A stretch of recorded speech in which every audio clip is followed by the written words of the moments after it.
This is George Dionne of the Rock is George podcast, and this is a KNAC.com exclusive interview with drummer Jonas Ekdahl of the Swedish progressive metal act EVERGREY.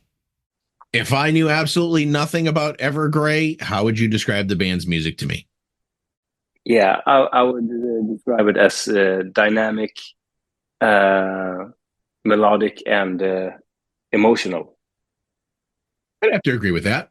Before we get to the new album, on May 14th, you made an announcement, and I think a bit of confusion came along with some of the headlines at some of the major new music news websites. Most of them said that you were leaving EVERGREY, but that isn't exactly true. So why don't you clear up exactly what was meant about you and your relationship with EVERGREY? Yeah, my relationship with EVERGREY will be that will still have a part in terms of songwriting and production, but otherwise I'm gone. Like for touring and live shows and stuff like that. Yeah, I'm focusing on something else. So you'll be part of the production, the recording, but you're not going to be part of the touring, is specifically what it is. Yes, exactly. Yeah.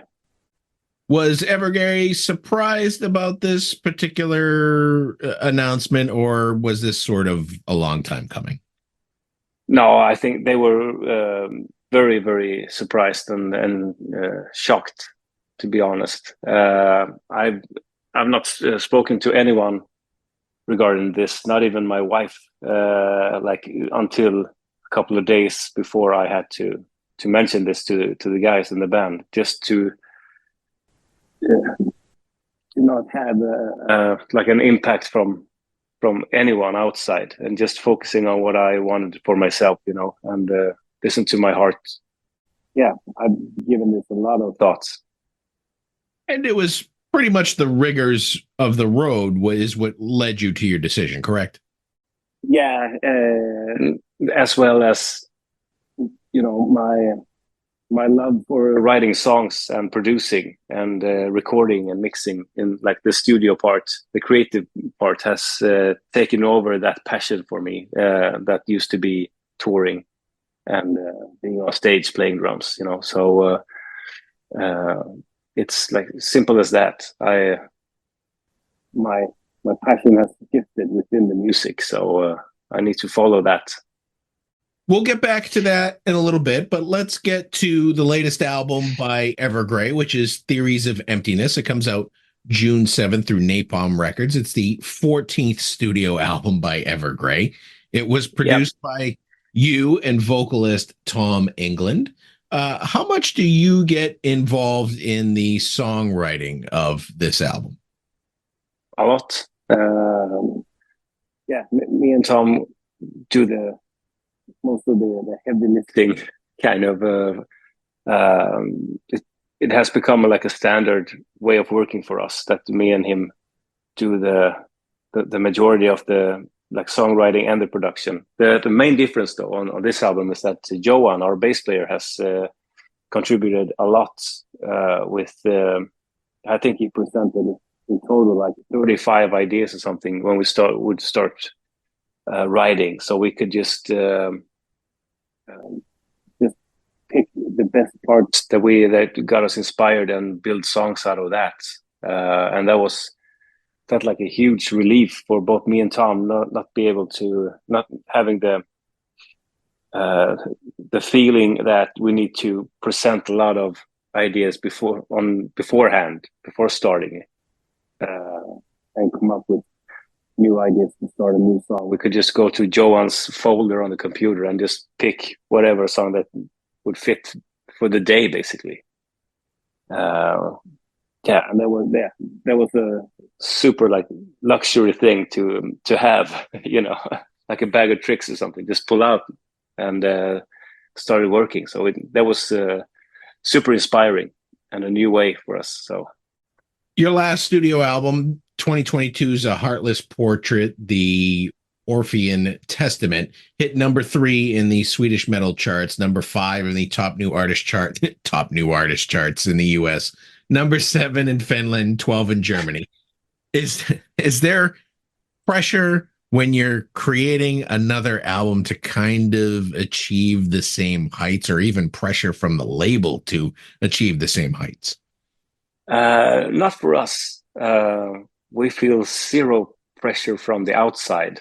The only pressure we feel is that we want to deliver a better album for ourselves as musicians. And I think it's kind of, at least for me, it feels like for every album we make, we evolve and we progress as musicians and songwriters to the better, and it just feels like a natural thing, And as long as you're kind of aware of that and not just focusing on the end goal and the final product, just instead of just focusing on being more in the moment and just appreciate what you're doing, I think you can go a long way with that. But yeah, we don't feel any pressure from the outside, though. Only for the 5 guys within the band that's putting pressure on ourselves. So, well, you just mentioned this briefly, that you try to evolve and not kind of create the same album over and over. How do you think that Theories of Emptiness takes the band to new places? I think the main difference is Johan, that he contributed with his style of writing and his sense of melody and style of just writing songs. That had a huge effect on how the songs turned out in a good way, I think. And we also wrote and recorded the whole album in our own rehearsal studio. So that was also inspiring. We didn't have any like studio deadline or budget to think about. We could just be there for as long as we want and how long we wanted during the day or night. So it was kind of a freedom to have that place to go to every day, knowing that. And another thing is that we worked with Adam Nolly Getgood, who mixed this album, and also he was involved during, maybe not day one, but very early on. He came in around mid-June, I think, to came down to the studio for 2 days and started tuning my drums and setting up the drum mics and dialing in the drum tones for the album, as well as the bass tones and the guitar sound as well during those 2 days. So everything was like ready to go whenever we felt, the urge or feeling to record something. So we could, it was also like liberating to know that, and really very like relaxing. And we sent him ideas from when he left Gothenburg. We started to write. We sent him ideas back and forth, and he gave us some feedback, and so he was also involved with the production in that sense, all the way through up until the mixing. So let's talk about some of the songs that have been released ahead of the album. Actually, you've only released one so far, I think. It was two songs. Yeah. Let's talk about Say. That's currently out now. Why don't you tell me a little bit about the inspiration for the lyrics behind that one? Oh, that's Tom's subject. Tom writes like all the lyrics for the songs. Oh, okay. And, yeah. So why don't we get into the music video then? You guys are all caked up in that makeup. That must be uncomfortable. It was. It's a form of clay that we put on that had to dry out, and then we just put makeup on top of that, and your face becomes very, very stiff, and you can't talk, almost can't see, and that was fine. the struggle was when we were supposed to leave and take it off. And we didn't have any showers at the place we were shooting the video, so we had to like rip it up, and it got stuck real hard. So we it that came to a point where we just like fuck it. So we drove home in our all in our cars with the makeup on, you know, and then just like looked like five creeps, you know, in the middle of the night. I feel like this isn't the first time that Evergrey has done stuff like this. No, it's we're used to it by now. It's kind of fun to make some extra effort for the art, so to speak. You know, no pay, no gain. I noticed that the first song off the album, Falling from the Sun, is actually a sequel to Ominous from your last album. Was this a leftover song from those sessions, or was it a conscious decision to write a sequel to that song? No, the only thing is that there is a connection between the music videos. We released the video for Ominous quite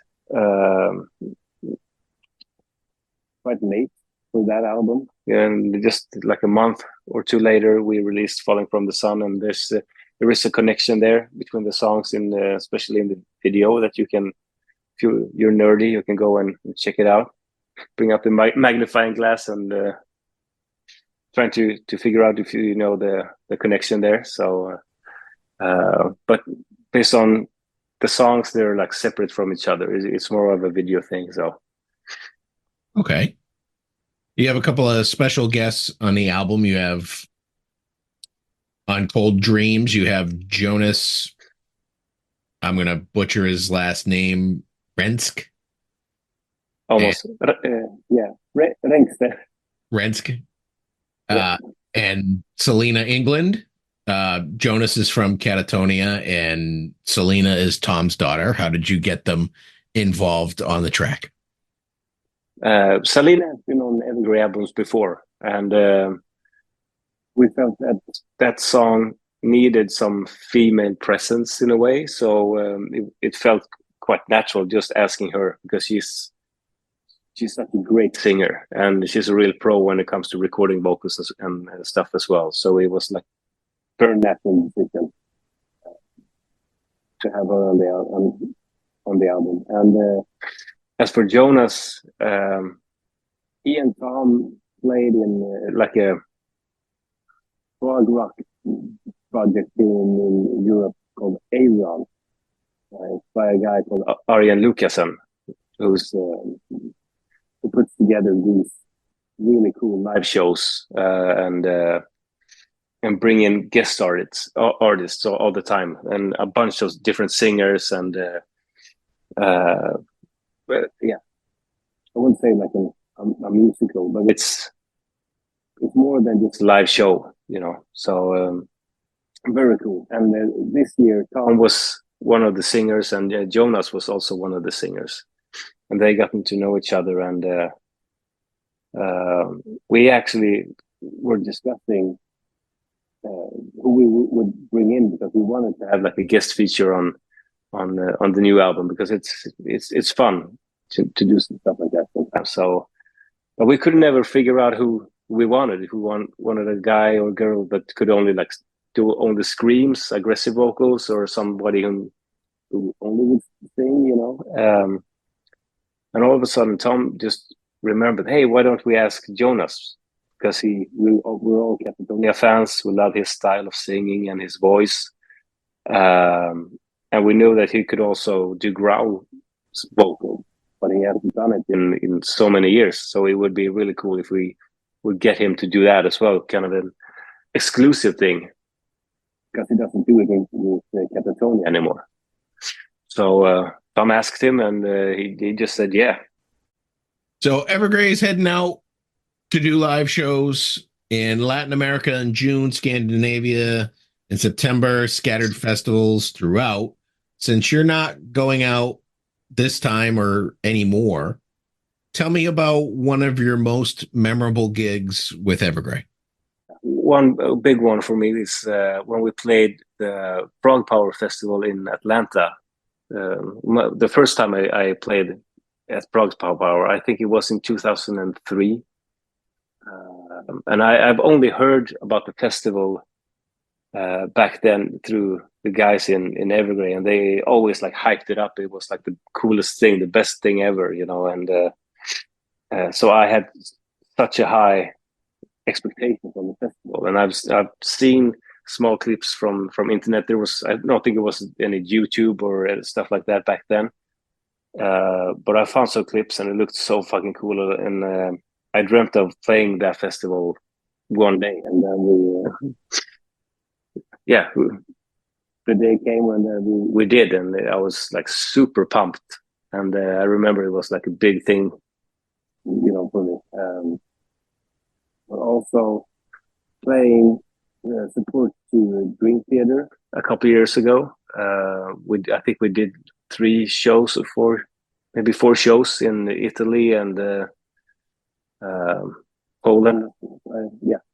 And Mike Magini is one of my drum heroes, and he was, of course, playing with them at that time. And I got to meet him and hang out a little bit, talk to him. And that was like a huge childhood dream come true to been opening for Dream Theater.